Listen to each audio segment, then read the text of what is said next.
Calzone, and he's going to give us the lowdown. I'm going to give you something. I have had almost zero preparation because it was about 2.5 hours ago and I was asked to come here, and it's a 2-hour drive. And I had cows out. Twice. So this is very much from the hip. Okay, so please forgive me if it's not as well organized as it should be.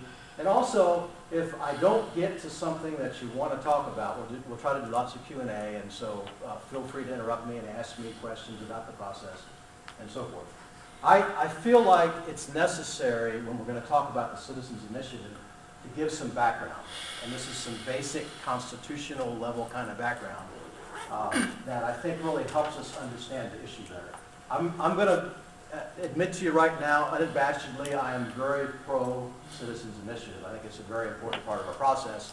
But I also recognize there's a lot of good patriots that don't like the Citizens Initiative, and for very good reasons. And so nobody that disagrees with any of this or tells me that we need to eliminate the Citizens Initiative is going to get browbeaten, at least not at the beginning of the presentation. If you still feel that way after the presentation, then we might have some things to talk about. But just by way of introduction, I know some of you I'm sure don't know me.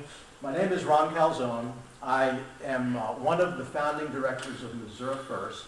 Missouri First was I like to say we're the oldest free market constitutional think tank in the state. And that's because we were here before the Show Me Institute, and I don't know of any others.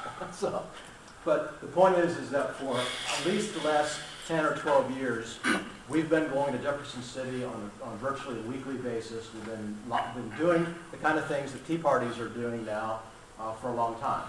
And we are tickled to have all of the extra help that was seldom there in the past. So I also am the chairman of something called Missouri Citizens for Property Rights. Most CPR is all about trying to stop the practice of private use eminent domain. We don't think that you should be able to use government sword of eminent domain to take one man's private property and give it to some other private individual, like, say, a developer. And so we're trying to stop that practice through a constitutional amendment. And hence my particular interest in the ballot initiative process, and we'll tie that in a little bit more later on. This evening, what I want to talk about is the Citizens Initiative process. I'm talking about what it is, why we have it, and how you go about doing it, and some of the mechanisms that are involved in it, both from those who might be in favor of a given initiative or those who want to oppose it. Because the better you know the process, the better you can oppose the bad initiatives, for instance. But before we, and we're going to talk about, as was alluded to, we're going to talk about the New Vote Counts Act. Was it good, is it bad, and so forth. Before we do all of that, though, I feel like we've got to talk a little bit about what is a constitutional republic. Most of us recognize that we're not a democracy, right? We're not a pure democracy, is what the founders railed against. And so that sometimes is the foundation, that knowledge that we're not a pure democracy, is the foundation of some objections to the initiative process. So I think it's important for us to deal with that before we really get real deeply into the process. I'm going to put you all on the spot. And again, there's no right answer, there's no wrong answer, you won't get browbeat or anything like that. If you feel comfortable with it, raise your hand. How many people generally think that the Citizens Initiative is a good thing? A few.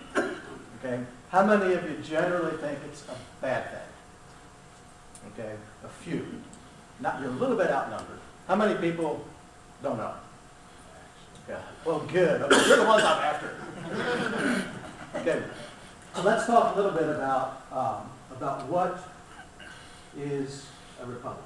But before we talk about that even, I want to talk a little bit about the Boston Tea Party.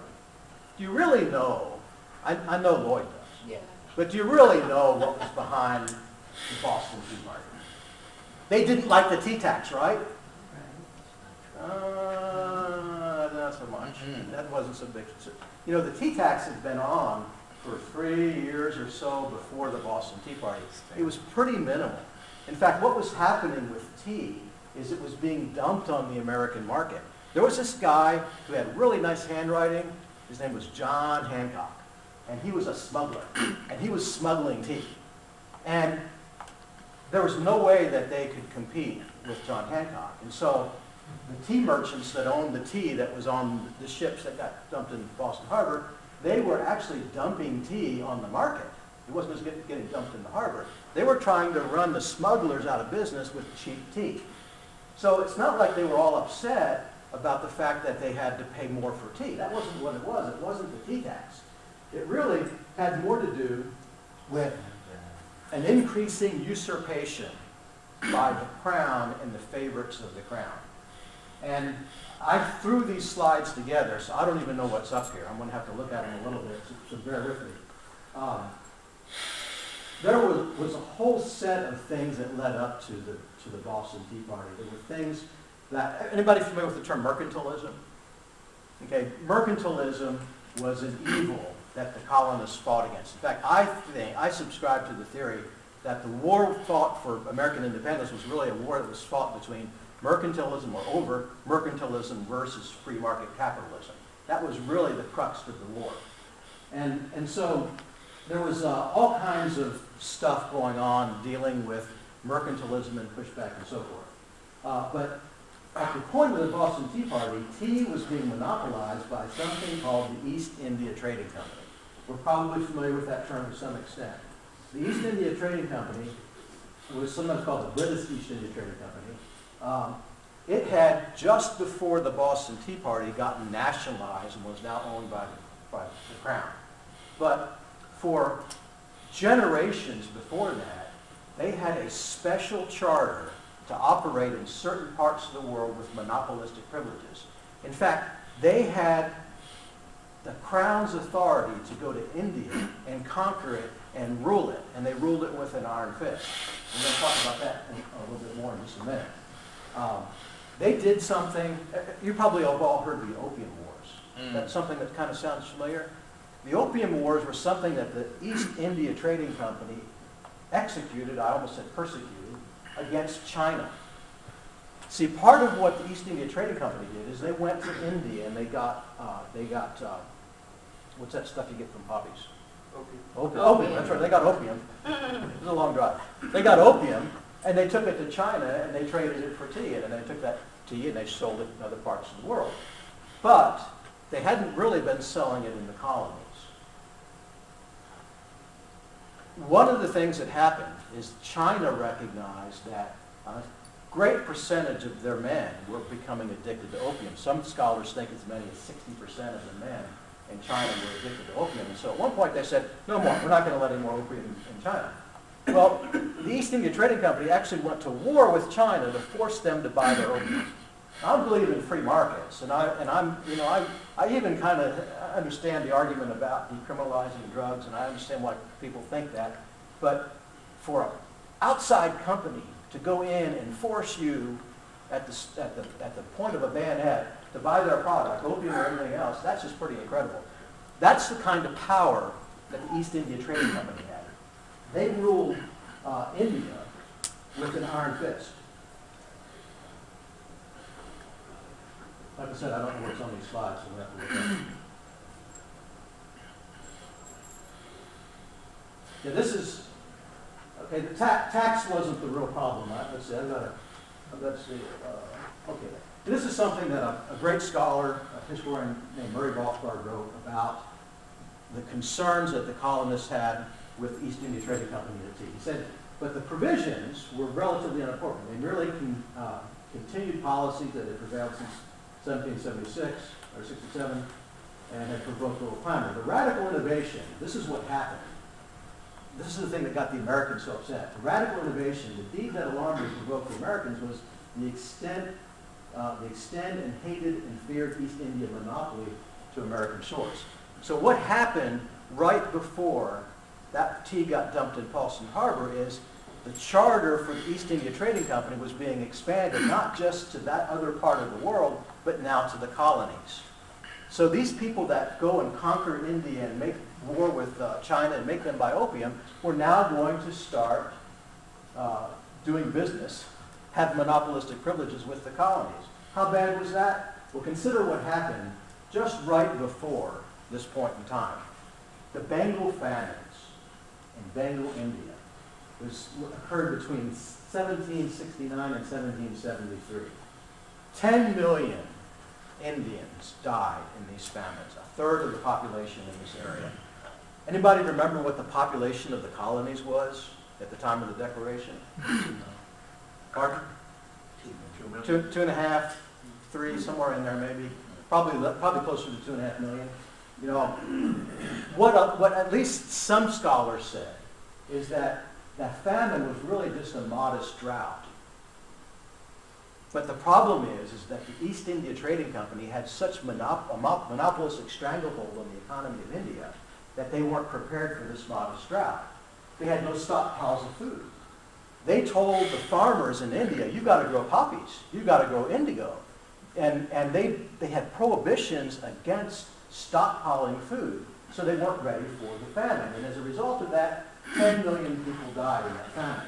Well, people knew that the East India Trading Company, the colonists knew the East India Trading Company was behind that. And so these were some of the things they did. I'm going to skip all this. This is really for another talk. But one of the things that they'd done is they had imposed a 50% land tax on the farmers. So what would have been just another drought, something that they could have weathered, killed a third of the population. The colonists didn't want that kind of monopolistic power coming to the colonies. That's why they dumped that tea in Boston Harbor. They didn't go on somebody else's ship and load up somebody else's property and dump it in the sea because of a tax. It wasn't about that. It was about the stranglehold that they were going to have on every aspect of their lives with the new monopolistic privileges they were going to have in America. That underscores the importance, by the way, of economic freedom. That underscores just how important it is for us to really maintain a true free market system in America. We fought a war over that, folks. So I said all that to try to underscore what is essential in a republic. They were dealing with a monarchy or oligarchy or whatever you want to call what the system that they were under the king and his favorites, the kind of favorites that got things like monopolistic privileges like the East India Trading Company. And that was the last thing that the founders wanted when they established this new experimental nation. They didn't want to see authority and power concentrated in just a few hands. And so when they developed a new system of government, they wanted to make sure that that wouldn't happen again. So let's talk about what it is that they developed. This thing that we all, I think in this room, recognize is not a pure democracy, but instead is a constitutional republic. Is a constitutional republic, is a republic just simply a system of representative government? You know, that's what I learned in the government schools. That a republic was a system in which you voted for somebody, they went to the seat of the state or the country, and they made laws for you on your behalf. That's what I was taught was kind of the essence of a republic. Does that work?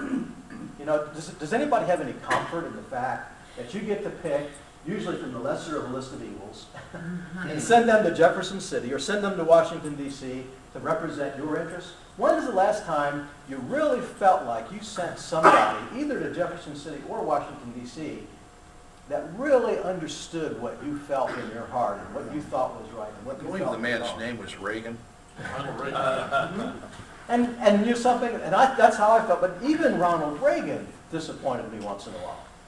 So, and maybe it was more because he was running into California. To log it. That's right. But it's not just a republic. It's not just about representative government. Let's just do a little experiment. If you have a democracy, and here it is, you have 3 members of the democracy, and they decide that they're going to take a vote, and they're going to vote on what's for supper. What do you think is going to happen? Lamb chops, right? Lamb chops. So we don't like direct democracy. We don't like pure democracy because the 2 wolves can vote to eat the sheep, right? So instead, we want a representative system of government. That's what we want. So let's just expand the society a little bit. Let's say that you've now got 4 wolves and you've got 2 sheep, and each one of those each one gets to vote, and for every two, you elect a representative. So these two sheep, of course, are going to elect one of themselves, and these two are going to elect one of themselves. And so these are your representatives you send to the seat of government, and you're going to ask those three down there, representing all those people up there, what's for supper? What's the answer? It didn't change, did it? It didn't change. And it doesn't really matter how many you have, you're going to have the same result. We could have 10,000 wolves and 2,000 sheep, and you're going to have the same result when the representatives vote what's for supper. So it's not enough to say that a republic is just about representation. Yes, sir? But doesn't that assume something along the lines of gerrymandering, that people along the same political ideology in the same districts? Well, that's a good question, but this is a very simplistic example. Sure. But let's talk a little bit about what we really are. We're not just simply a republic. We are a constitutional republic. What does that mean? That means that representation alone is not what we rely on to protect our property. We have this thing called a constitution. And even our representatives, 99.9% or unanimously, can't vote away our rights that are constitutionally protected. Anybody notice this week that the Missouri Supreme Court struck down the omnibus ethics bill? Does anybody know much about the history of the omnibus ethics bill? That was one representative stood up on the House floor and he said, "This is the greatest ethics bill in the universe." You know what was in that ethics bill? Before some activists got a hold of it, there was a provision in that ethics bill that said that you and you and you and you and you and you and you would be Class D felons if you attempted to influence a legislator other than your own and you weren't a registered lobbyist. That was originally in the ethics bill that passed the House of Representatives virtually unanimously. So almost every state, maybe it was unanimously, passed the House that way. And it was off our radar screen. We didn't realize that was in there until they already passed it, and then we started fighting it, and we ended up stripping that out. But here's virtually 100% of one body of the Missouri legislature was voting away your right to go and try to influence legislators other than your own legislator. And that was aimed at citizen lobbyists that were making a difference in Jefferson City. Not the paid guys, the citizen lobbyists that were trying to make a difference. So what I'm trying to say is, it doesn't matter how many people vote, representatives vote, or citizens vote in an initiative to take away your God-given constitutional rights. They can't do that when a constitutional republic is operating properly because we have the Constitution to protect us.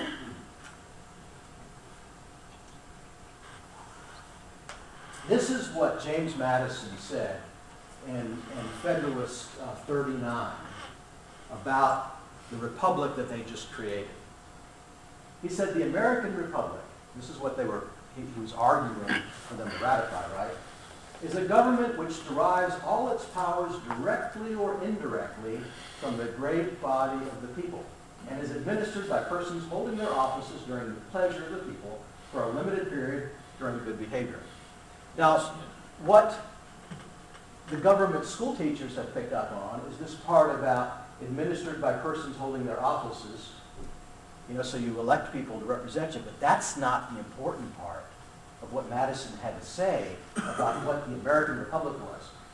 The real thing is the fact that it derives its powers from the great body of the people. That's what makes an American republic a republic. Now look at what he said in contrast in Federalist 39 about other republics around the world. In Venice, he said the government there consists of a small body of hereditary nobles, but they called themselves a republic. They weren't really a republic, not in the fashion that the founders created. In Poland, they said they had a mixture of aristocracy and monarchy in their worst forms. That wasn't really a republic, but something? Poland called themselves a republic.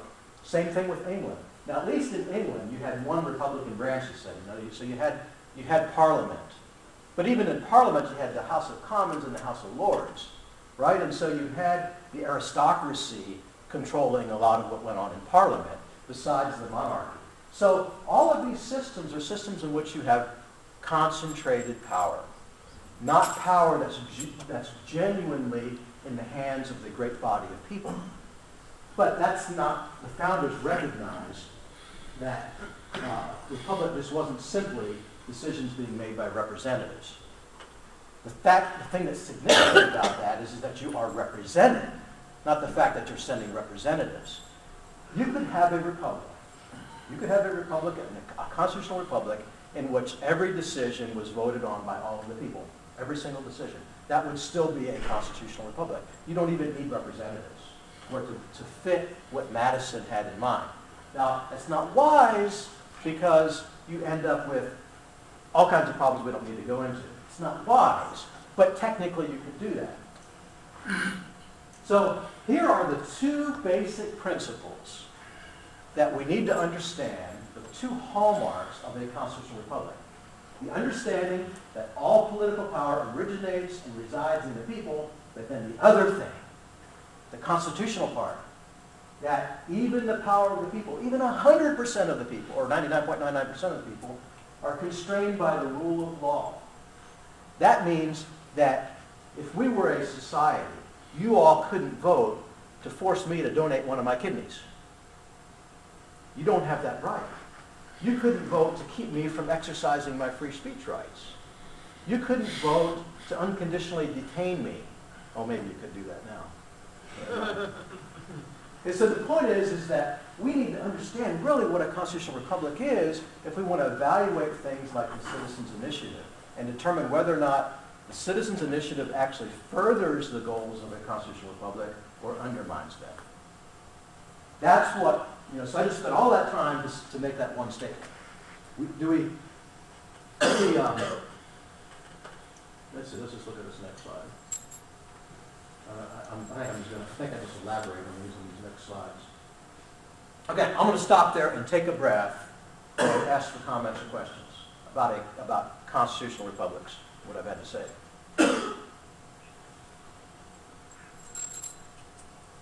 Why'd you bite this tongue? Yes, sir.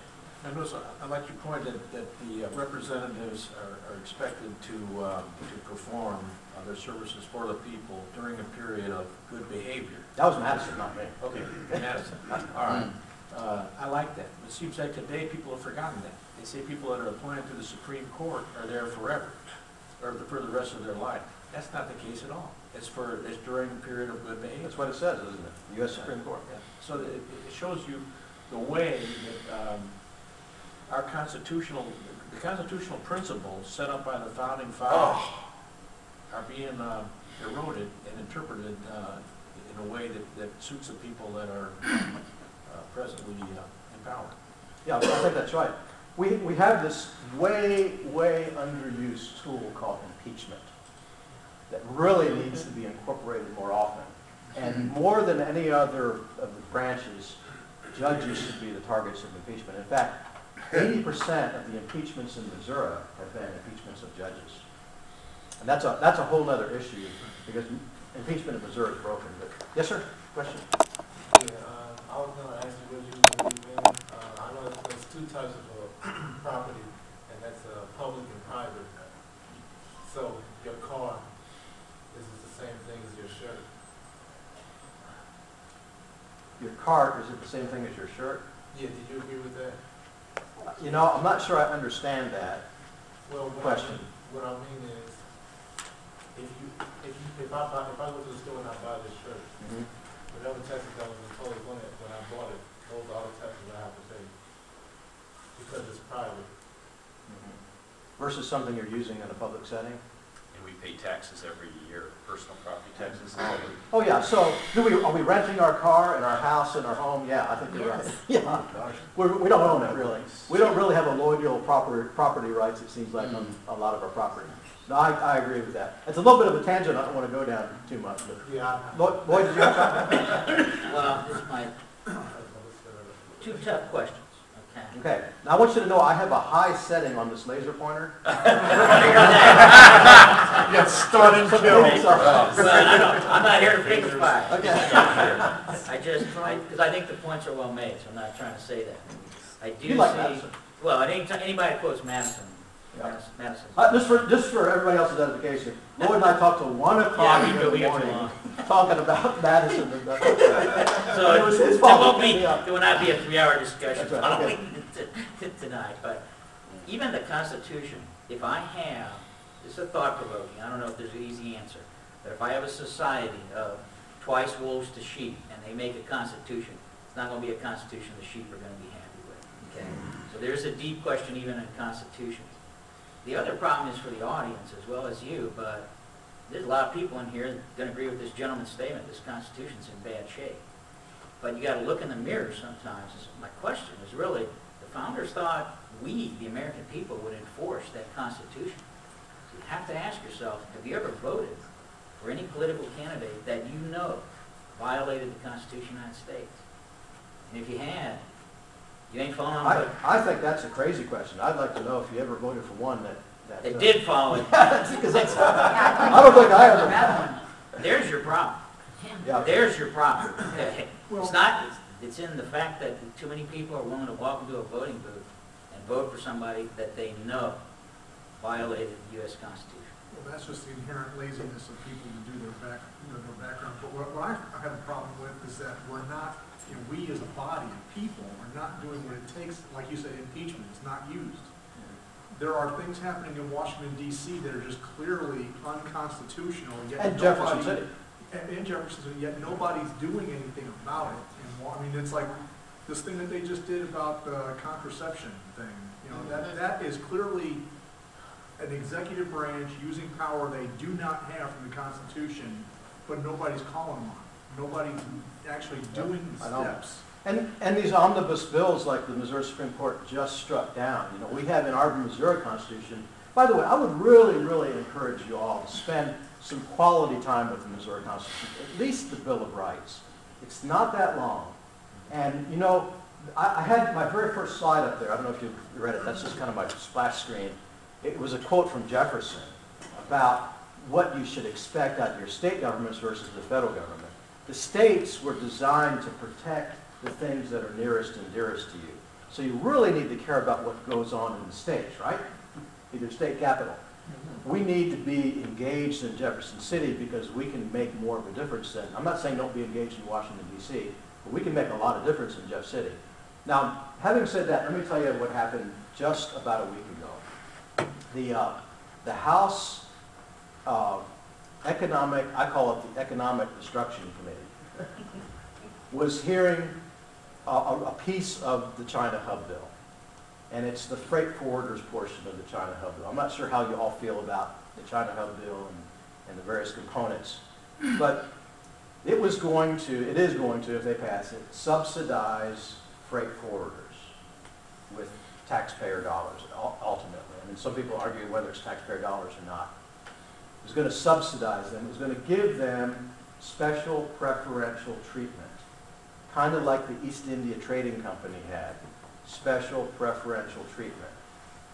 Not exactly monopolistic privileges, but kind of toward that direction. The Missouri Constitution has about 5 clauses in it that say you can't enact special laws. You can't pass a law that just applies to this city or this county or this part of the state. The laws have to be for the general welfare. That's what general welfare means in Missouri and the U.S. Constitution. Things that are for everybody, accessible to everybody equally, and so forth. And so I went to, me and 3 other patriots went to the Economic Development Committee, House Eco-Devo Committee, and my portion of the testimony was to point out that this bill before them was unconstitutional. And I'd given them, I handed out clauses from the Constitution, and I was going to spend 5 minutes, they just allowed you 5 minutes to talk about what was unconstitutional about that bill. The chairman of the committee interrupted me and said, it's not our responsibility to evaluate the constitutionality of the bills in this committee. What was that? Yeah, who said that? Whose is it? Ann Zer. But they all seem to be saying that, even up to the federal level. Well, They feel as though it's not their duty to determine if it's constitutional or not. They feel it's the Supreme Court's decision after the fact. yep. You know, the thing that has me so upset is that actually not many people have been saying that, but they've been acting that way. And now, at least some of our officials in Jefferson City have gotten so brazen as to just simply say it. So what was the reaction when he said that? I'm sorry? What was the general reaction when he said that? Because he puts his hand on Was a a- Bible and he It was a says female that. when she said that. Well, you know, I was facing her and everybody was behind me, so I don't know whether they were rolling eyes or not. But one of the things, one of the things that I did then is, you know, first of all, I got with my buddies and I said, now, did I hear this right? And I asked her to repeat it. I said, do you mean to tell me that you're saying that you have no responsibility to evaluate the constitutionality of bills? And she said, yes. You know what I mean? So, I mean, it's nailed down. I mean, there's just no doubt about it. So I talked to my buddies afterwards. Did you hear that? Yes, that's what I heard too. Everybody agreed. All four of us agreed that that's what she was saying. And so I wrote her a letter. I carbon copied the Speaker of the House. And in the letter, I asked her to please reconsider her position and send a memo to the committee and tell the committee, you know, I didn't really mean that. I wasn't really thinking straight. And yes, we do have the constitutional responsibility. To make a long story short, she declined. To make that same story short, the speakers, at least I haven't talked to Tilly yet, but the speaker's representative said, no, he didn't want to weigh in on that. He doesn't micromanage his committees. So be looking in the next few days. We're going to elevate this discussion about whether or not our elected officials, our representatives, who are supposed to be representing us, are really allowing themselves to be constrained by the Constitution. Yes, sir. No, you basically said what I was going to say. I was going to ask, man, where is his compass at? I mean, where does he get his ideas from? Everyone, whether you're an elected official or just among the people, just a regular person, is restrained by the Constitution. So that's our compass. So where's his? Donating to his reelection. Yeah. Every man doing what he thinks is right for himself, I guess. You know, there was. I think that's what people were doing right before the Lord said, we need a flood. Every man was doing what was right in his own eyes, it says in the Scriptures. Lord. Well, I don't know if you remember this. Not news to me, but George Bush, when he signed the McCain-Feingold Act, it was the exact statement he made. It's in a signing statement. It's George Bush, right? A lot of people in this room voted for George Bush, I'm sure. So you had this guy saying, I think a lot of this is unconstitutional, and the courts will fix it. It's not my job. As President of the United States. Yep. This goes way beyond some punk committee. And so, you know, the precedent's been set. The example's been set. Big time. And people, you know, if you're not going to, as a legislator, support and defend the Constitution by filtering out unconstitutional legislation that comes across your desk before you vote on it, then what do you do to fulfill your oath of office? Yeah. How do you support and defend the Constitution if, as a legislator, you don't do those things? I don't understand what it is they do. But I probably better move on. Because we are, oops. When that goes out, I know that I've been on a tangent too long. Okay, so we're supposed to be talking about the initiative petition process, but understand that the people have got to retain the power. Ultimately, the people have got to retain the power. Now, I asked a little while ago, how many people supported, thought that generally INR is a good idea, how many thought it was a bad idea? And I'm going to ask another question.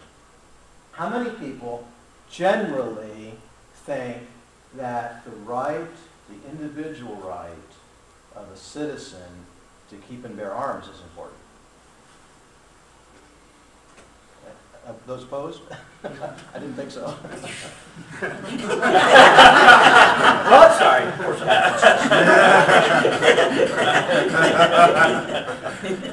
I'm a good shot too. I can put a whole right. Oh yeah, no. Okay. Why do we have a Second Amendment? It's because we like to go out and bust clay targets, right? Nope. It's because we like to man, I used to, when I was in high school, I was the meanest quail hunter you ever saw. In fact, I live out in the sticks halfway across the state right now, but I used to have, where 270 and 140 and Manchester Road meet? There's 2 or 3 big long white buildings there, and it used to be DePere Quarry right behind that. Where those buildings are, that was my corn patch. I grew sweet corn there and sold it by Stan. My best friend's father owned DePere Quarry, and man, there was the best dove hunting ever in those. That's what the Second Amendment's about, dove hunting. No. No. Nope. No? My friend's attorney. Okay, well, okay, here's another one for you. In my steel fabricating business, I make these, we have scraps, they're about 10 inches square, and on my farm, I drill a hole in them, and I take a 20-penny nail and I hang them in a tree, and I've got them scattered in a path through the woods, and it's what I call my steel course. There's a tactical shooting course, so you go through and you find a ping, and you find another ping. Oh man, it's a lot of fun. That's what the Second Amendment's about. Nope. No. Okay, well, what's it about then? Hunting tyrants. Okay, I like it. Rhino hunting. Hunting tyrants. Yeah. Okay, I mean, obviously, we all know that it's about making sure that the power really continues to reside in the people when push comes to shove. That's the importance of the Second Amendment. And as we develop here, I'm going to suggest to you that that's also the importance of the Citizens Initiative.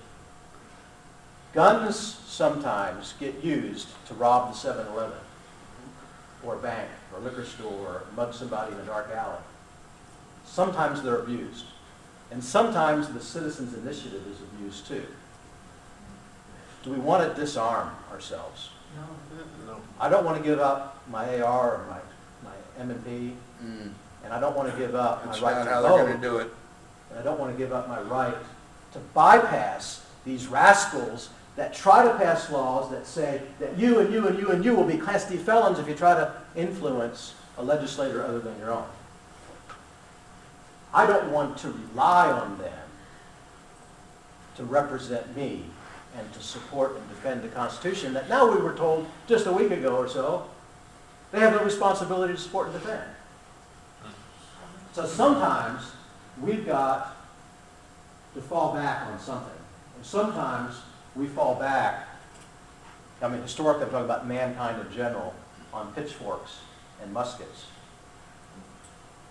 This is what Article 1, Section 1 of the Missouri Constitution says. It says that, of course, it's finishing a sentence. I should have that on the slide. Basically, there's a preamble that applies to each of the different sections of the Missouri Constitution. And in essence, it's saying we are declaring our responsibilities and our rights. And so it says, we declare that all political power is vested in and derived from the people, and all government of right originates from the people, is founded upon their will only, and is instituted solely for the good of the whole, not the good of some aristocracy, not the good of the East India Trading Company, not the good of Paul McKee. Yeah. Okay? That's the foundational, one of the three foundational principles. Right before that is the preamble that recognizes the supreme lawgiver of the universe. The one that gave us the rights that the Constitution is supposed to protect. So this is the second sentence in the Missouri Constitution.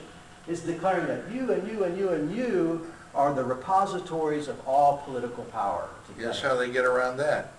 Pardon? Guess how they're getting around that? A lot of ways. You and me are no longer people, because we're on the wrong side. Yep. That's what they're telling us. So, what are we going to do? Are we going to just trust the king or parliament? Are we going to trust the ruling class? Or are we going to make sure that we hold on to our firearms, whether they're rhetorical firearms or real ones? So, in order to maintain the American Republic, the founders in their wisdom made sure that we had distributed power. They didn't want concentrated power. And they made sure that the powers were separated. That kind of sounds the same as distributed, but it's a little different. And they made sure that there were checks on power. And of course, we're all familiar with the checks and balances between the different branches of government. You know, you've got judicial review, and then you've got veto, and then you've got overriding the veto, and then you've got impeachment. All of those things are the branches checking one another's power, because we don't want power to get too concentrated in too few hands. The courts, I don't know, it seems like they just have too much power in D.C., whether it's concentrated or not. So that's the basic structure that you need if you're going to maintain this constitutional republic. But they also built in tools for us. Tools like free speech and free press and fair elections. I remember fair elections. Maybe I don't. You do? Recall and impeachment. Nullification. Lloyd, keep your mouth shut. Private ownership of guns. Those are things that expose or depose concentrated power. And all of these things are powers that are in the hands of the people, not the ruling class. Those things are essential if we're going to maintain a republic. But also, and I know this might draw some fire from some people, my opinion is term limits were designed, whether it's working or not is beside the point, but the point is that the intention behind term limits was to keep power from being concentrated. When I started going to Jefferson City, Bob Griffin was still the Speaker of the House. Anybody remember him? Yep. Bad news. He was ensconced in power. And there was no, the Speaker of the House is a money magnet. He's the second most powerful guy in the state. Not the President pro tem of the Senate, the Speaker of the House. And so term limits were intended to try to break the stranglehold in Missouri that Bob Griffin and people like that had. It was trying to diffuse power. But in the same way, the Citizens Initiative and the referendum are intended to keep power from being concentrated and intended to keep power in your hands, power in the hands of the people. Okay, this is actually from another presentation. I didn't quite get this figured out.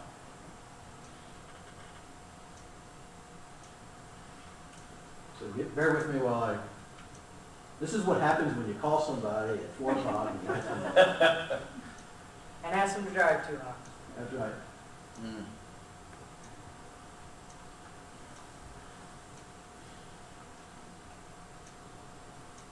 Someday we'll come back and we'll talk about mercantilism. That would be great. Yeah.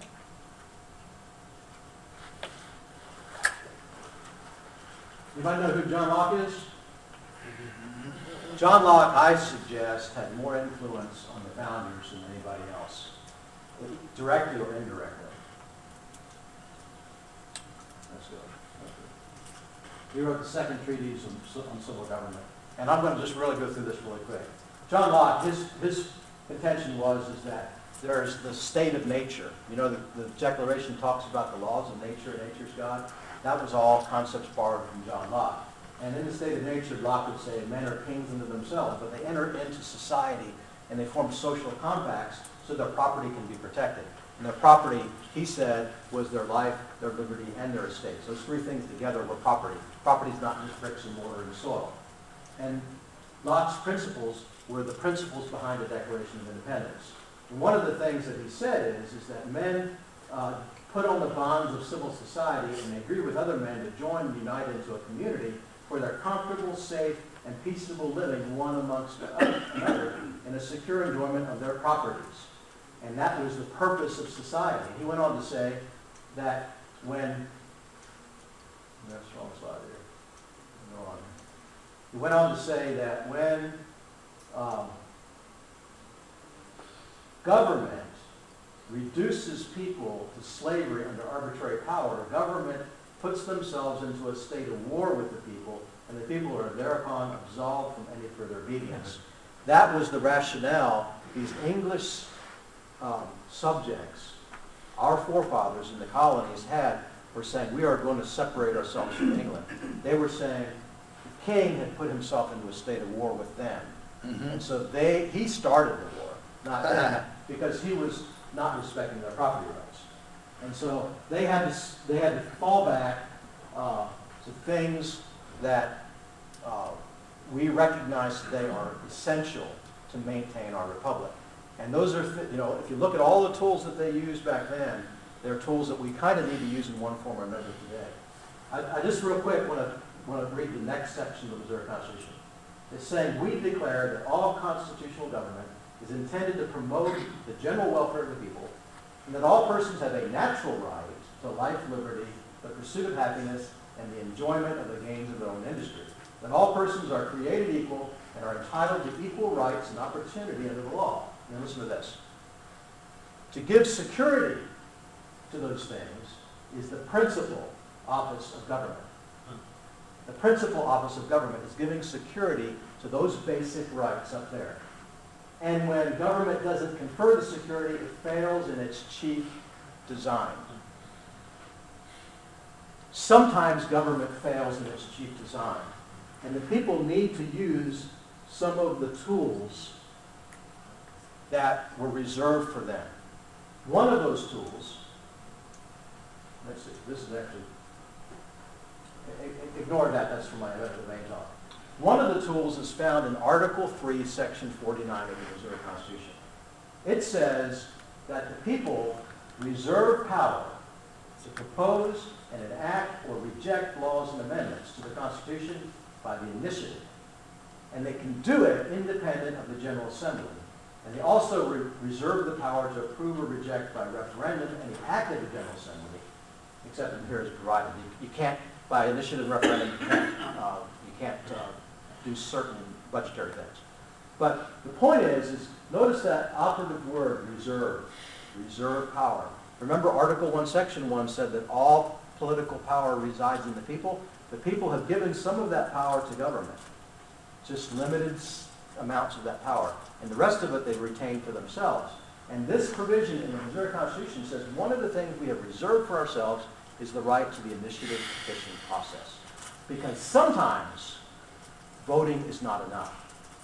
Sometimes, once in a while, the guy that you elect to send to Jefferson City doesn't really represent you. Never have. Yeah. So sometimes we need to fall back on something that allows us to make an end run. Just like sometimes governments get so despotic, you've got to get your AR out. So let's talk now a little bit. Also, there's also this idea of petitioning the government for redress of grievances. That's kind of not They don't totally answer those. germane. Yeah. Pardon? They don't answer those. No, I don't answer those either. Okay, so let me now give you a practical example of something that is very close to me. It has been for 6 years, and that is the eminent domain issue. Everybody in this room, I think, would agree that it's wrong for a developer to use government sword to take your house or your business, so a private developer, even though he's going to generate more tax revenues, can enjoy your property. Remember what it said in Article 1, Section 2, that they're supposed to be protecting the enjoyment of the gains of your industry, not giving it to somebody else, or not forcing you to sell it to somebody else. Well, in 2005, there was this momentous decision by the U.S. Supreme Court known as the Kelo case. And that was when the U.S. Supreme Court basically said the Fifth Amendment really doesn't mean what the Fifth Amendment says, and that, yeah, your property can be taken and given to a developer, la da da. Everybody all over the country was up in arms. It became the #1 issue in Jefferson City.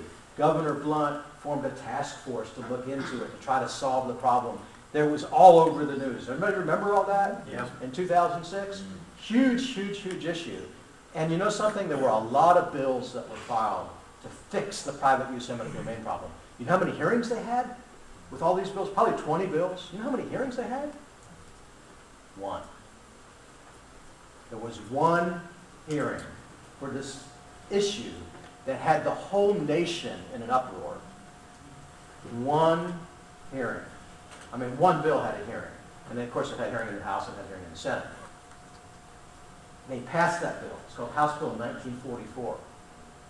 It did nothing to stop private use eminent domain. It was a placebo. And the reason that there was one bill that had a hearing, and the reason that it did nothing, is because the lobbyists held sway. And the developers had the money. It was our money, because they're getting TIFs and all kinds of subsidies to fight this issue. There's absolutely no way, with those guys running around the Capitol building, then or now, you're going to get a law passed that will constrain eminent domain to its traditional uses, that is like roads and bridges and sewers and schools and things like that. There's no way that's going to happen. And it's one of the biggest affronts to property rights that there is. Remember what the chief design of the Missouri government is? The principal office is to protect our property. And they're not doing it. So what do? Do we just sit back and let them declare? I just got an email today. they declared a big chunk of Columbia blighted. So that means that a big chunk of the city of Columbia is now has this cloud of eminent domain hanging over it. It's going to cause it to wither away just like North St. Louis, because people don't want to invest in it because they might lose their property if they do invest in it. So what do we do about that? Now we could go home and we could get our pitchforks or our ARs, but I don't want to have to do that because I don't want to hurt somebody and I don't want to get hurt. We can try to vote the bums out, but that doesn't work either most of the time. Voting the bums out is way overrated. It just doesn't work most of the time. You know, the bums sometimes get to be, you know, maybe the Speaker of the House, and they get to be a money magnet. And so it's really hard to vote them out because they end up with $3 million in their campaign checks. What are you going to do? I don't want to have to resort to firearms. I can't vote the bums out. That's what the Citizens Initiative is all about. And the quickest way to allow power to be concentrated to a greater extent than it already is to just give them a blank check and let them continue to make us think we can rely on rigged elections. Because voting the bums out is overrated. Okay, I'm going to take another breath and see what y'all have to say. Haven't they made the Citizens Initiative process to get it started, haven't they made that extremely difficult and expensive? It's not difficult to get started. Okay, let me just use that question to run through the process. Okay, I am the proponent of the eminent domain petition. For 6 years, we've been trying to get it on the ballot. In 2008, we collected 428,000 signatures on our two petitions. We needed about 2,000 or 3,000 more signatures in Congressional District 2 than we would have been on the ballot. We had 20,000 more signatures than we needed in other parts of the states, and there's a long, very sordid story about why that happened. But suffice it to say, I've been down this road before. Since then, the Missouri Municipal League and RCGA have figured out, hey, maybe these guys know what they're doing and maybe they can get it done. And so they've had us tied up in court. And so that's why we haven't been able to go out and collect signatures like that again. But this is how, so all I'm trying to say is that I understand how the process works. In the course of, well, I'll get to that one. Well, no, I'll tell you now. One of the things that they do to keep you off the ballot is they challenge the ballot title. I'll go into more detail about that later.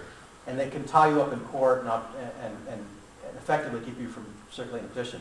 I've been fighting them in court. I've been representing the petition pro se, and I've been arguing cases in the Cole County Court and the Western Court of Appeals, 2 different cycles, and we've won every time, but we've lost every time because they delayed us.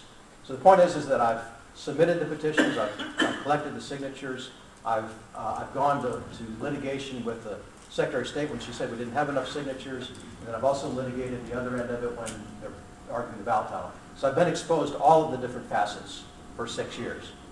And so this is how it works. The day after the November election, or any time after that, up to 6 months before the next election, you can submit, is the right term, a petition to the Secretary of State. It doesn't cost a penny to do it. You get it drafted, or you draft it yourself. You can get it. You can submit it on napkin if you want to. And when you submit it, it's got to be in the right form, and it's got to have a petition that's laid out in the right form. It's got to have certain elements, and all that's dictated by statute. So you submit it to the Secretary of State. The Secretary of State then has the responsibility of then conveying that to the Attorney General, who looks at it for form to make sure that you have all of the different elements that you're supposed to in there. It can be on an napkin, but you've got to have all the right elements in it. And he has like 10 days to do that.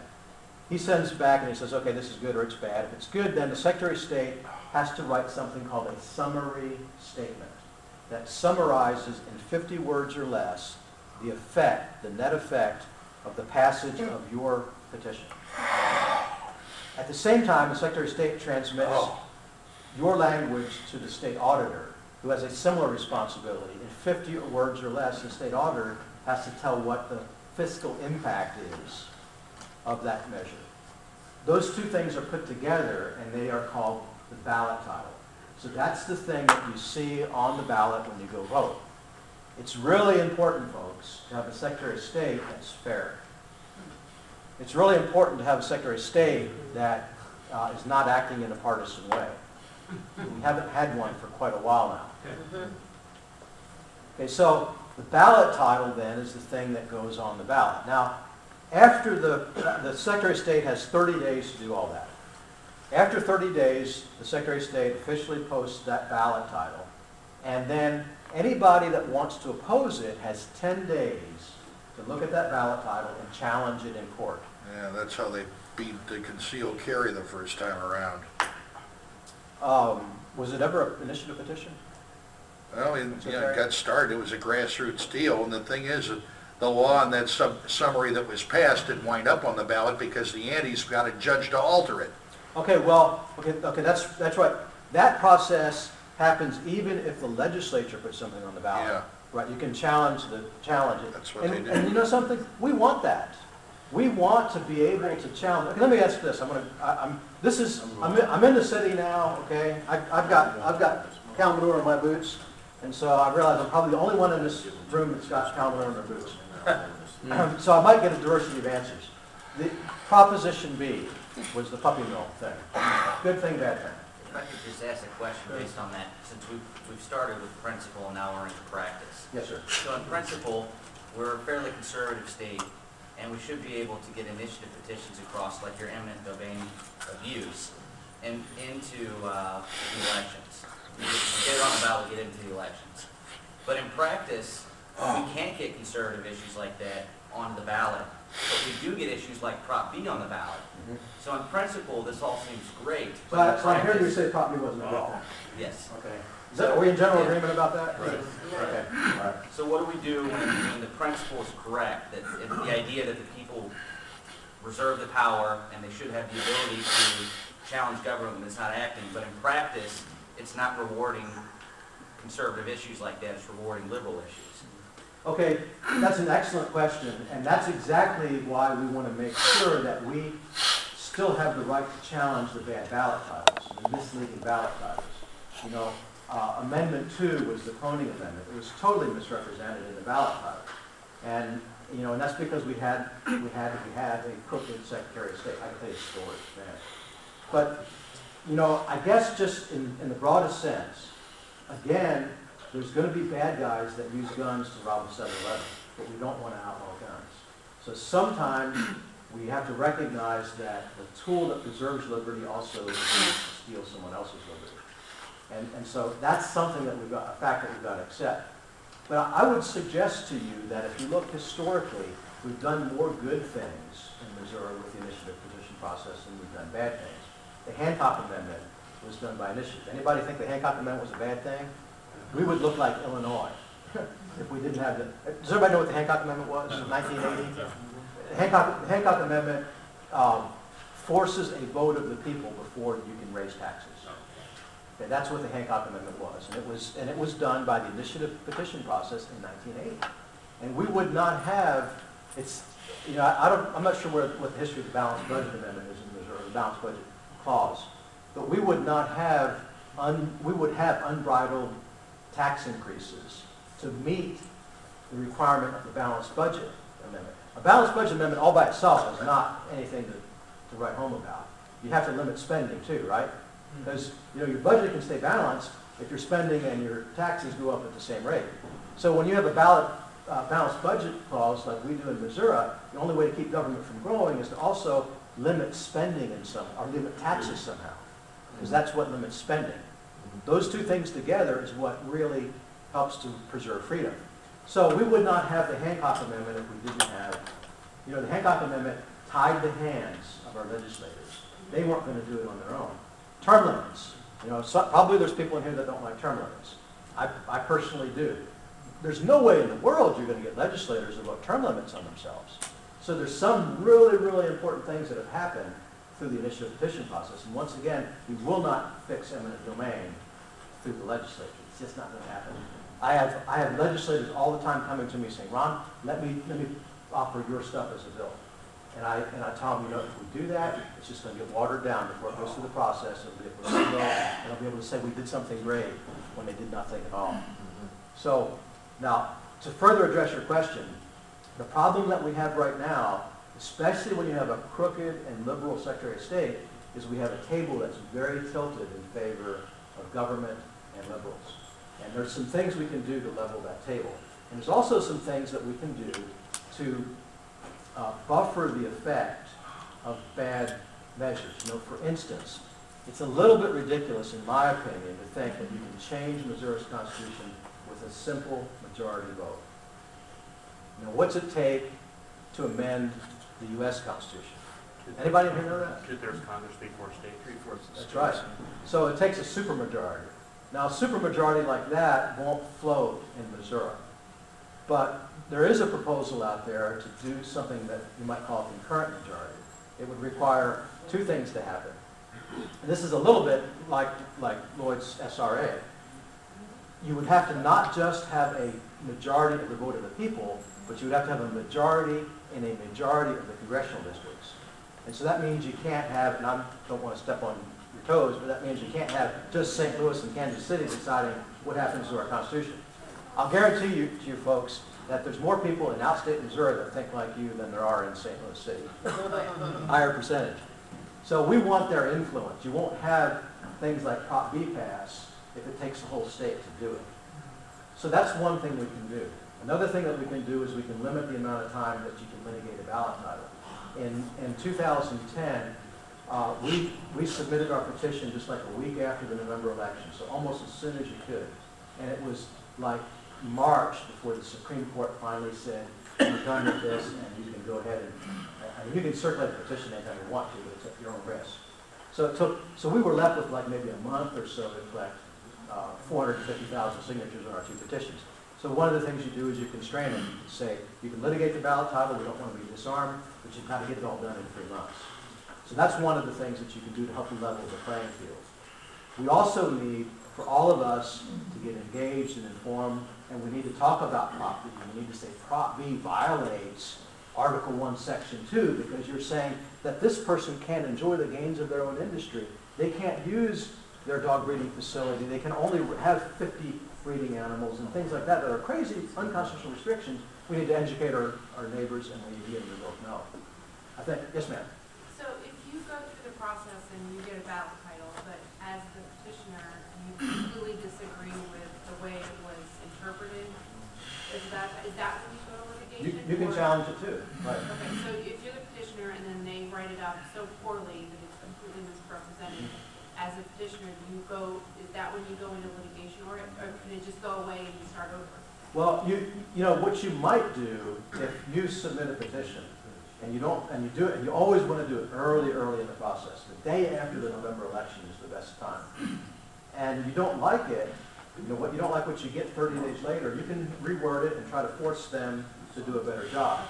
But when you have a belligerent Secretary of State, they're going to continue. Our Secretary of State had to major in creative writing. I'm convinced. A friend of mine named Ed Martin had a petition that was going to impose term limits on all of our statewide officials, which would have included not just the governor, but everybody else, the lieutenant governor and auditor and AG and so forth. And so he submitted a petition. And it was so incredibly bad, he didn't even try to pass that. He knew that Carnahan was going to give him lousy ballot titles every single time.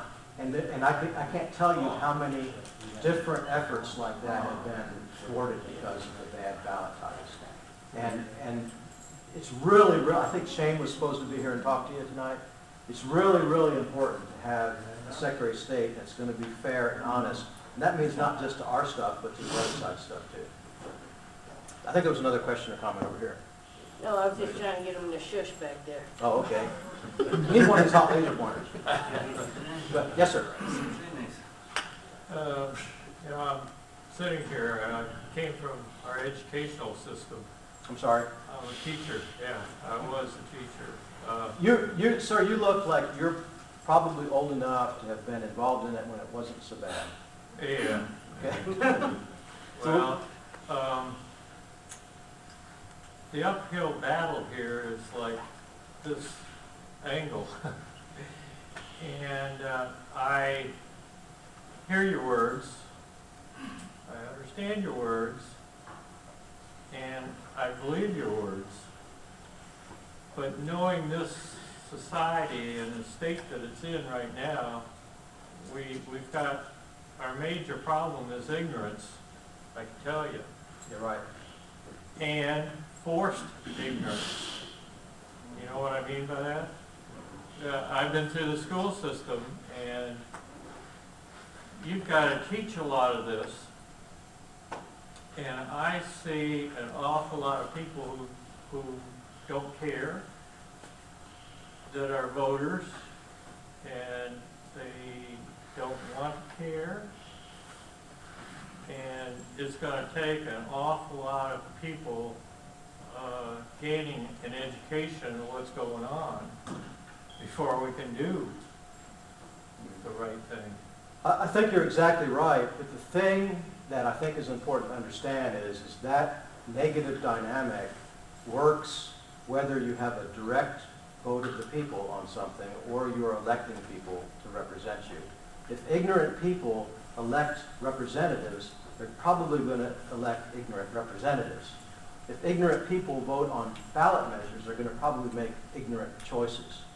You know, and so the question is that do we want to make sure that we don't ensconce power that we may never get back from the aristocracy, or do we want to make sure that we still have power in our own hands? Yes, sir.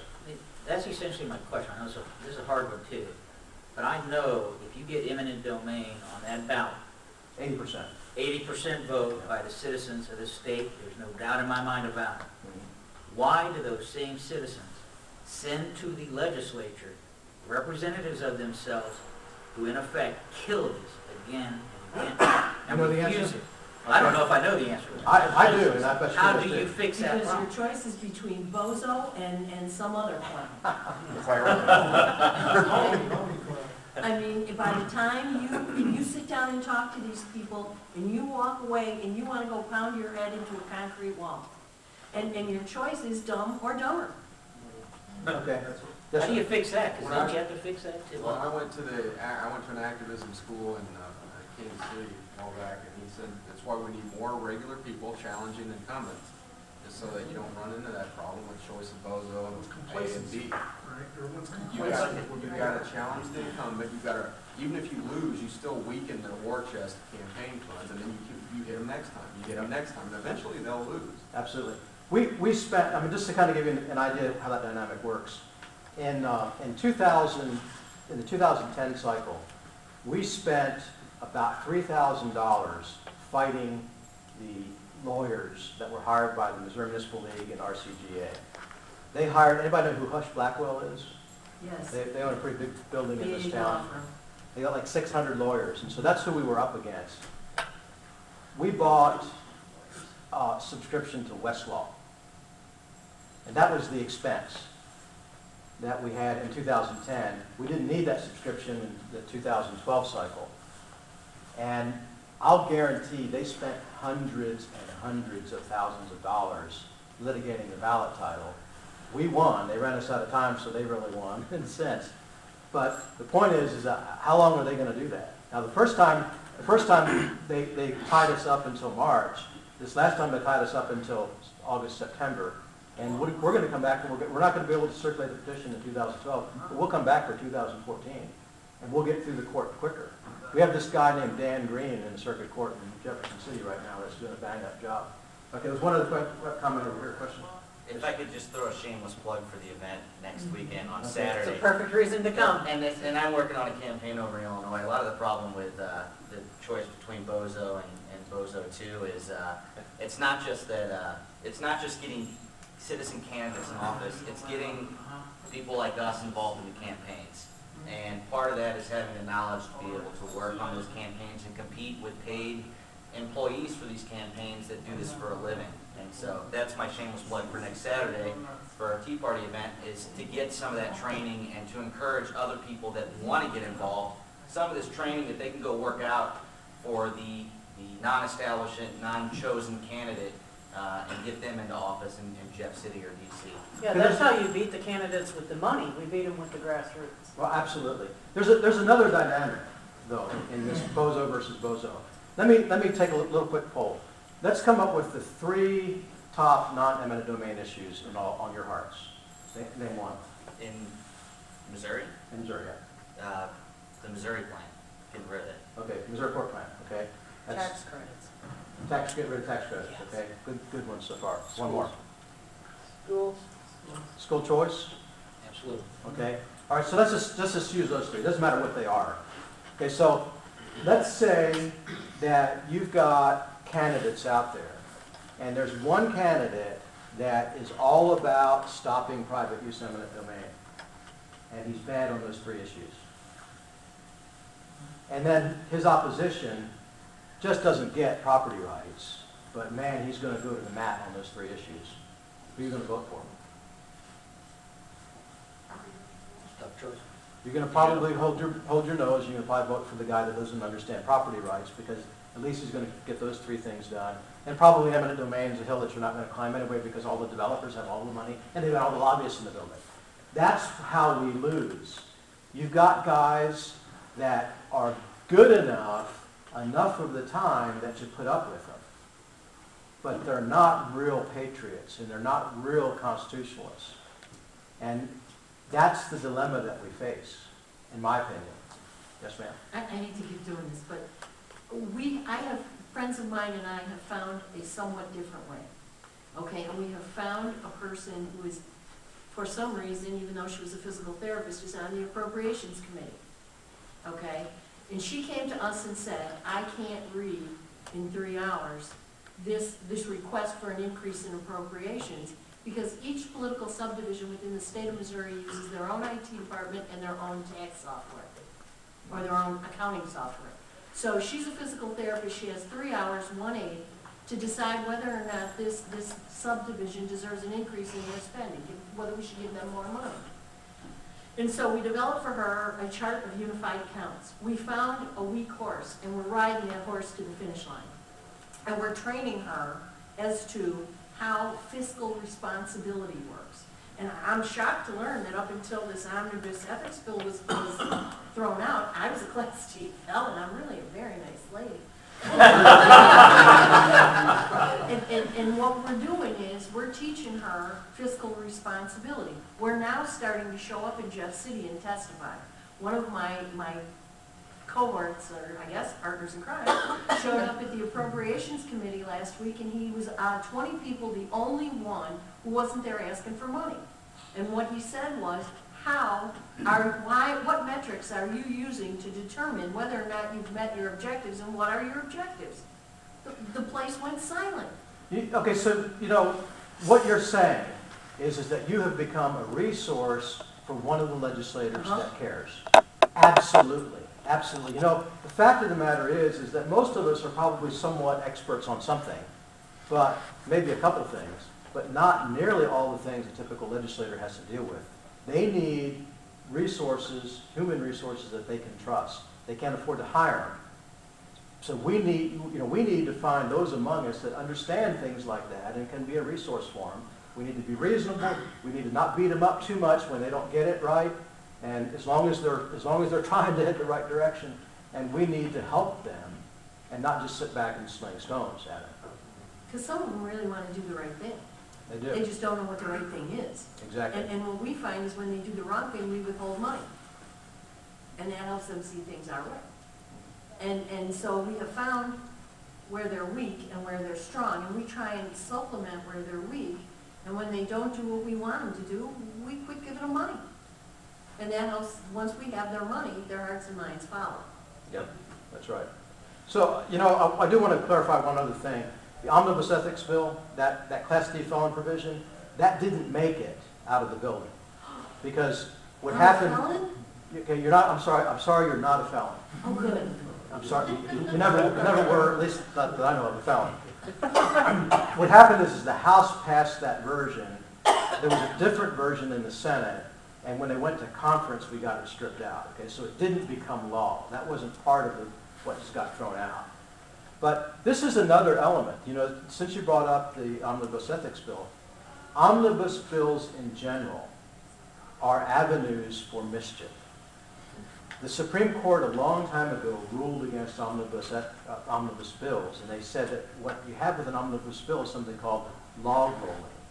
So if you've got something you really want to get passed, and there's something you're against, then they put that thing you're against in with your bill, so man, it's hard for you to vote against your own stuff, and so you end up voting for the stuff that you really don't like anyway. That's called log rolling. And it happens, something like the omnibus ethics bill, it was like, it started out as one page, came over from the Senate, it's a long story, but it ended up like 67, 68 pages. And so, and it was there was a lot of garbage. There's some good stuff in it too, but there was a lot of garbage. And so one of the things that we need to demand is we need to demand an end to multiple subject omnibus bills. Sometimes the bill's got to be long just because of the single subject that it's dealing with.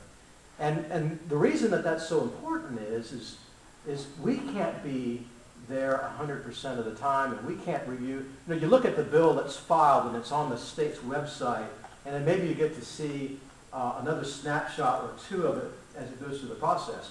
But there's a lot of iterations in there that the public, unless you're at the building and unless you know who to ask for, you never get to see those iterations. And so we need to keep these bills simple enough for people at home on the internet making maybe periodic visits to the Capitol to keep track of. You can't do that with omnibus bills. Omnibus bills, we've got to demand an end to it. Robin, you had something a while ago, and I missed it. Oh, I know it was going to be good. Yeah, it probably was. Yes, sir. I tried to read the Obamacare bill. Right. I mean, but you know, a lot of bills they do like that though. Real complex language, and it's like at a flesh level of 792. I'm like you trying to read that stuff. And they strike things, Well, and then they put them back in? one thing I'll mention, though, that there's a big difference between federal legislation and state and Missouri legislation. In Missouri, they're required to put the whole context in a bill. So if they're dealing with a section and they change one word, they've got to print the whole section of the bill. And so that's why when you look at a bill, one section might be bold or it might be underlined depending on where it is in the process or the House or the Senate. That's what's being changed. But all the stuff that's not bold is already in law. So that means you can look at a bill and you can see what the context is. It doesn't work that way on the federal level. On the federal level, they basically, more or less, just have the language that's being changed, and you've got to go look it up and find out where it fits in. And that's incredibly difficult to do. And of course, the federal government is even worse for omnibus bills than the state government. Is there anything else about the petition process that we want to discuss? Yes, sir? I apologize for coming in late. You missed the best part. Yeah. You were talking about the process. Is that also available on the county level? The initial petition process? Yes. I think it's accurate to say that all of the chartered entities within the state have an initiative process. So if you have a county, like St. Louis County, that's a chartered county, that's available. If you have a city, what's a city that's chartered? St. Louis. St. Louis City is chartered, and there's some others. Then they, I think, without exception, I think they have an initiative petition process. The non-chartered parts of the state don't. You know, like Manchester's not going to have an initiative petition. That's not in the same way. There's some things they can petition for and some they can't. But, and the question you were talking about the header on the ballot, and are we able? Is there a? I'm always looking for an end run, such as instead of having Secretary of State do it, have the minority whip and the majority, the speaker, each write their own versions, and both versions go on the ballot.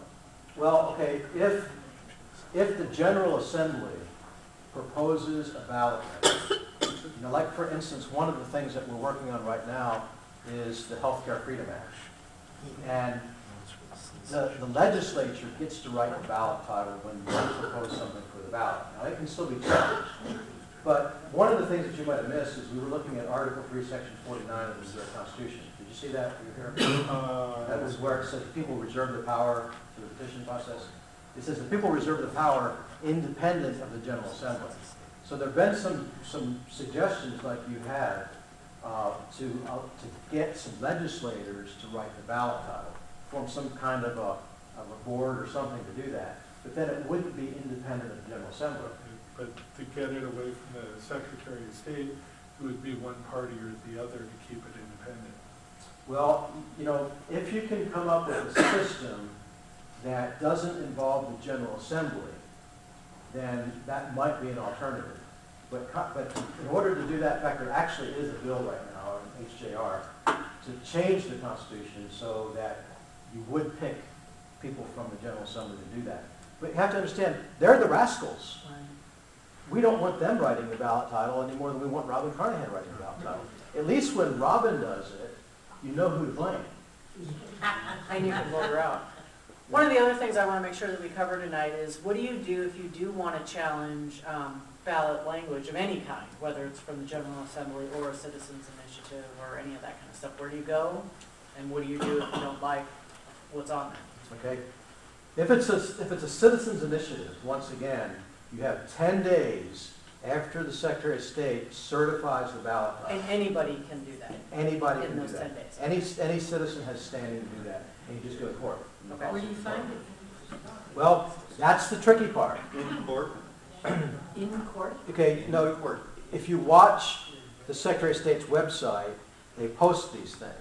Now, sometimes it doesn't get posted for 2 or 3 days, which means that you don't have 10 days, now you just have 7 days, right? In fact, somebody else has a bill right now to require that the Secretary of State, I've forgotten what it is, but anyway, it makes that more public sooner. So you don't have to go digging for it, quite like you do now. But any citizen has standing to challenge the ballot title. And that's a good thing. You want to be able to do that. And if you initiate that process, do you do it through the Secretary of State website, or do you just go to court and say, I want to file a challenge? You go to Cole County Court. Okay. And you file a lawsuit. And by the way, you can intervene. So if somebody, in fact, that's what I've had to do. So I actually like the ballot title that we're getting from Secretary of State. The ballot titles were just fine. And it was the Missouri Municipal League and RCGA that were challenging the ballot title. But I intervened in the court case to try to help it along, to hurry it along, because Secretary of State wasn't on my side, so they would be happy to just see it drag it out. And MML and RCGA, they didn't care whether they won or lost, they just wanted to drag it out. So I had to be there to prod things along and make sure they didn't screw things up. So I asked the court to allow us to intervene, and they always say yes if you're the proponent of the petition.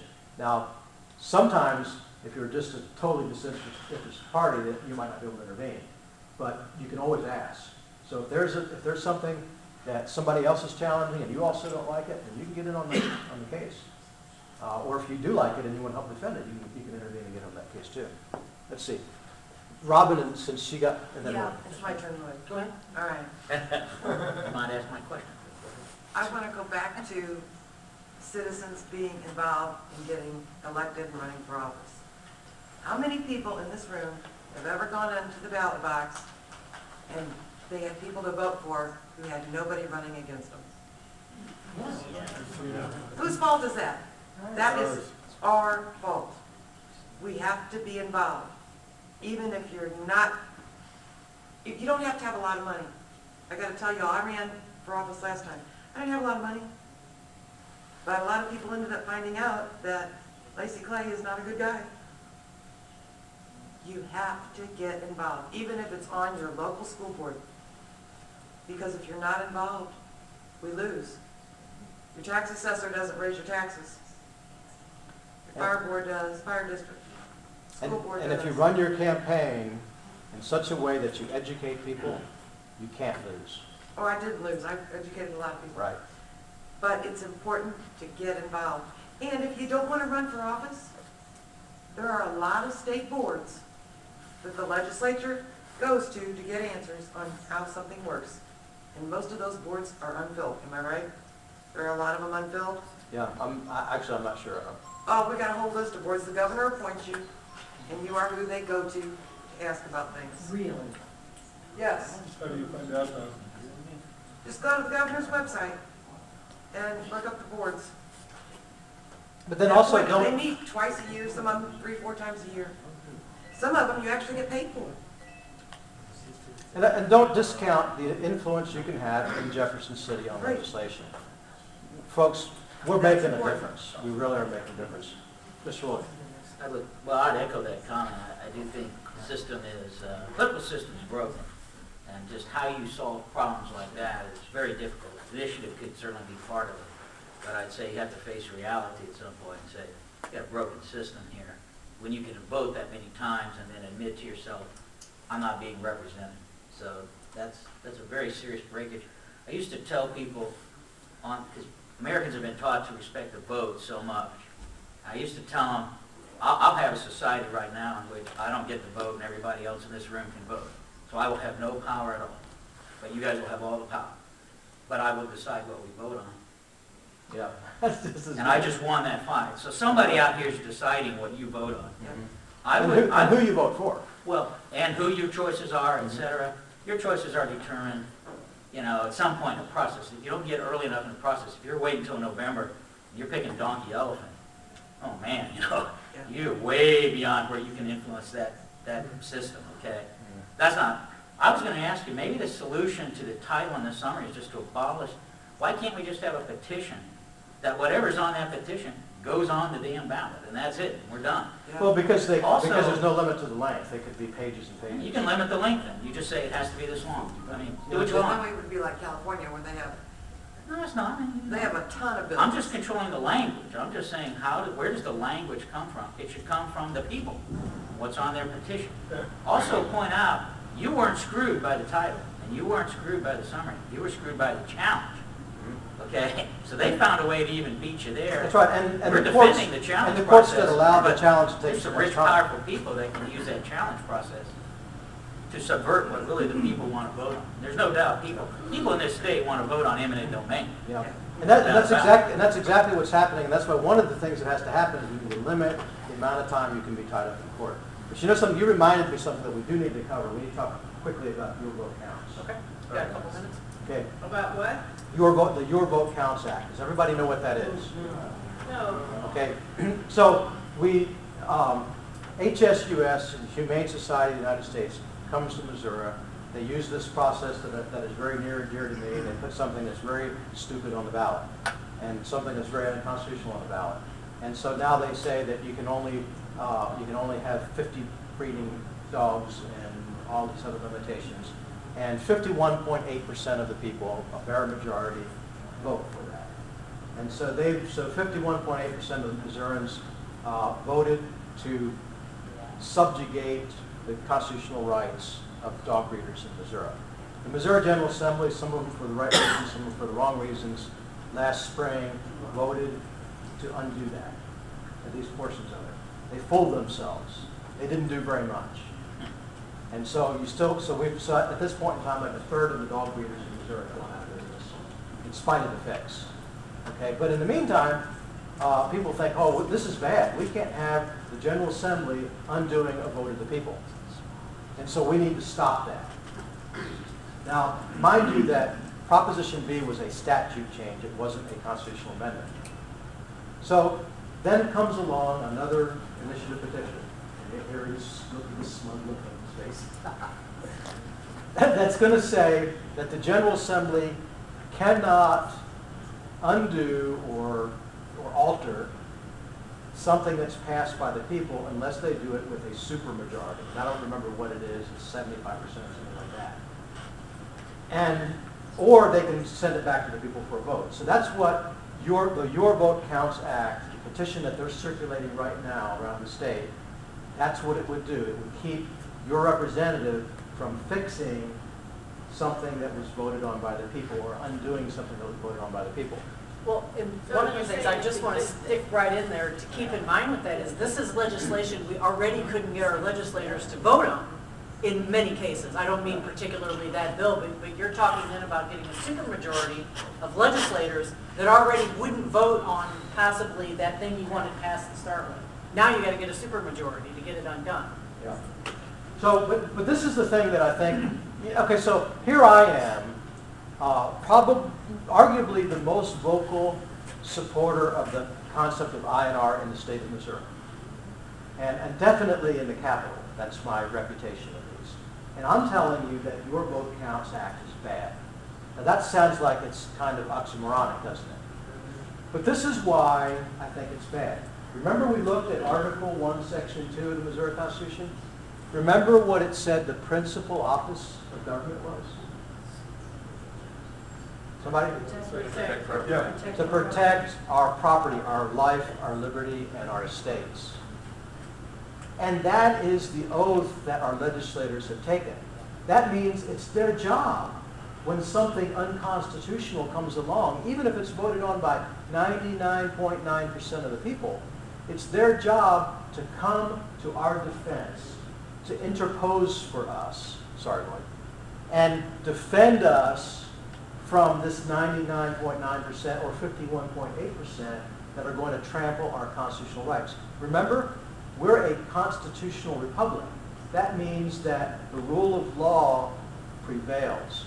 We cannot disarm our representatives and not allow them, even though that a lot of time they're scoundrels, not allow them the tools they need to interpose for us and come to our defense. That's why Your Vote Counts Act is bad. Now, we don't want them to be able to undo a constitutional amendment because the Constitution is our organic protection from them. And they can't now. All constitutional amendments have to be made and altered or repealed by a vote of the people.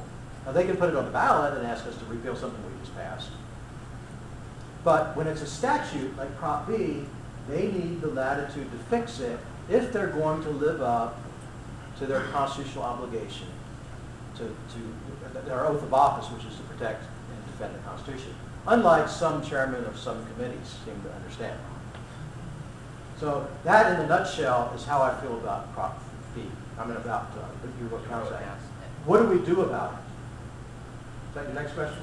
No, I was actually going to say, we know how good they are at selling something. The Prop B bill, they made it all, the puppy bill and everything like that. And of course, this one's called Your Vote Counts. Right. And part of the problem there is I think we fought so late on Prop B. Now we've got all this time ahead of time leading up to the election to fight Your Vote Counts. So it's important to educate people on a lot of the stuff that you're saying. I think you're exactly right.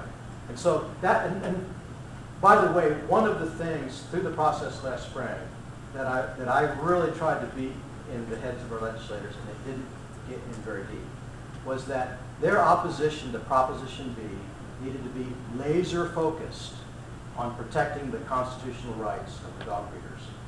It should not have been about the economy of Missouri. It should not have been about how many millions of dollars worth of puppies are sold. It should have been focused on their obligation to protect the constitutional rights. And that's what should have been, that's what the speaker should have been talking about, that's what the pro tem should have been talking about. They should have twisted the governor's arm, so that's what he wanted to talk about. The governor had to undo Prop B. He needs rural Missouri. And so they had him where they wanted him if they would have used it. But that's not what they did. They used almost every argument but the constitutional argument. And so that puts us in a weaker, that's because they don't understand their responsibility too often. But that puts us in a weaker position to fight the Your Vote Counts Act.